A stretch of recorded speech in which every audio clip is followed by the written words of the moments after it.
భగవంతుడు స్వామిని చూసిన తర్వాత ఎటువంటి మాట లేకుండా నిల్చుకుపోయాక స్తంభంలాగా.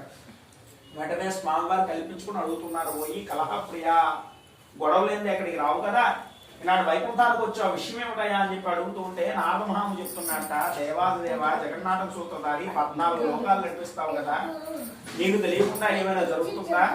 భూలోకానికి వెళ్ళాను, భూలోకంలో మానవులందరూ కష్టాలు పడుతూ ఉన్నారు కలిపురుషుడి యొక్క లక్షణాల వలన. ఆ లక్షణాలు తోలడానికి ఏదైనా వ్రతం కానీ హోమం కానీ తపస్సు కానీ ఉంటే చెప్పవయ్యా. ఎక్కడ భక్తులకి కష్టం ఉంటే అక్కడ వాలిపోతావు కదా, ఈసారి ఏ అవతారంలో వస్తున్నావు, ఎలా రక్షిస్తున్నావు అని చెప్పి నారదమహాముని అడుగుతూ ఉంటే స్వామివారు చెప్తున్నారట, కలియుగంలో భూలోకంలో రత్నగిరి అనే పర్వతం మీద, మన అన్నవరం కొండ పేరు రత్నగిరి, ఈ కొండ మీద హరిహర హిరణ్య గర్భ త్రిమూర్త్యాత్మక స్వరూపంతో, అంటే త్రిమూర్తులతో కలిసి రమ అనేటటువంటి లక్ష్మీ స్వరూపనే వేం చేసుకుంటామయ్యా. భూలోకంలో